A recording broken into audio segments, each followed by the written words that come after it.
Hey there, welcome to LSAT Demon Daily. I'm Ben Olson. With me is Nathan Fox. Together we're the founders of LSATdemon.com and our weekly podcast, Thinking LSAT. We have an email here from Mario. Yeah, we've got a very lengthy but thoughtful email from Mario. He says, "Hi, Nathan and Ben. After listening to episode 339 of your podcast, I thought you could also benefit from primary sources that explain why and how the race and ethnicity data is collected and reported by law schools. The way that law schools collect and report the data is ultimately based on the standards set by the Office of Management and Budget under the executive branch, not necessarily on citizens' current sentiment," which might have been what we were speculating about on the show. Okay. So bunch of links here, and we'll figure out how to post these in the show notes, but there's something from federalregister.gov called Final Guidance on Maintaining, Collecting, and Reporting Racial and Ethnic Data to the U.S. Department of Education. Then we have the latest, which was, 1997. OBM revisions to the standards for the classification of federal data on race and ethnicity. That was a obamawhitehouse.archives.gov link. Well, I guess that wasn't Obama that did it then, but okay. I don't know why maybe that's just the link that Mario happened to have. Yeah. It has nothing to do with Obama. If it was 97. Links at the White House weren't updated after the last term. I don't know. Defining race and ethnicity data, that's from the National Center for Education and Statistics. For the purposes of law schools data collection, Okay. it says if you're Black or African American, that is a person having origins in any of the Black racial groups of Africa. Terms such as Haitian or Negro can be used in addition to Black or African American. And then for white, it says a person having origins in any of the original peoples, original peoples of Europe, the Middle East, or North Africa.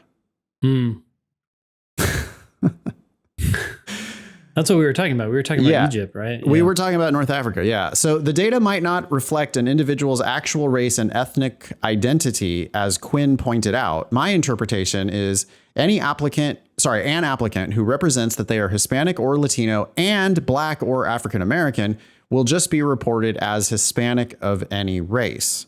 An individual from Egypt who represents that they are not a U.S. permanent resident or U.S. citizen will just be reported as non-resident alien, regardless of their representation on race and ethnicity.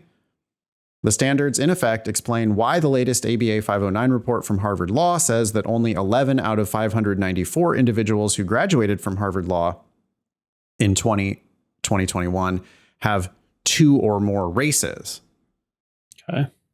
Another interesting fact is that Hispanics of any race are included in the total number of people of color.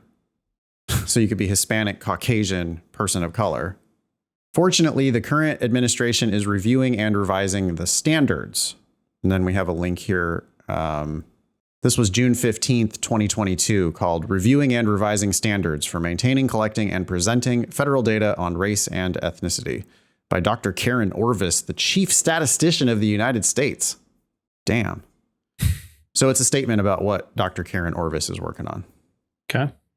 Lastly, I want to say that I appreciate your work with the podcast and LSAT Demon. Oh, well, thank you, Mario. Appreciate you. Thanks for all the links. This is obviously an issue that Ben and I know nothing about. We are interested in learning more.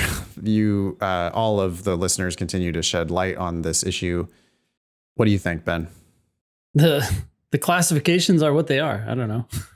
Yeah, I mean, I think that the answers for if you're individually looking to check boxes on your law school application, if you have an issue like our Egyptian correspondent did, you probably want to look through all of this stuff and figure out how it applies exactly to you. It seems clear that there is not really that much of a clear.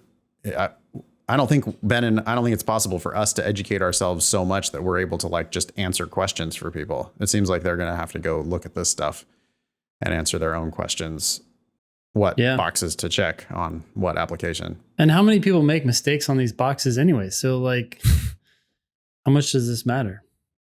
Yeah.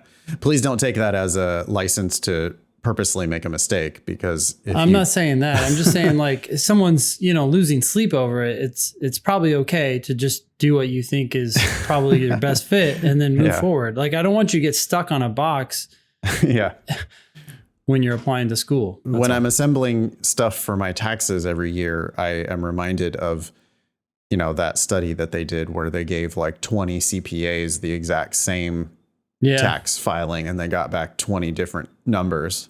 And it's just like, well, okay, you're doing your best, but there's lots of there's just interpretation everywhere. So you do your best to comply. And then, if you ever get audited, which here it would be like in a character and fitness check down the road somewhere, you want to be able to represent that you did your very best to answer the questions truthfully. Yep, exactly. Thanks, Mario, for writing in. Yeah, email daily@lsatdemon.com if you'd like to ask us a question or share some LSAT or law school admissions news. Thanks for listening.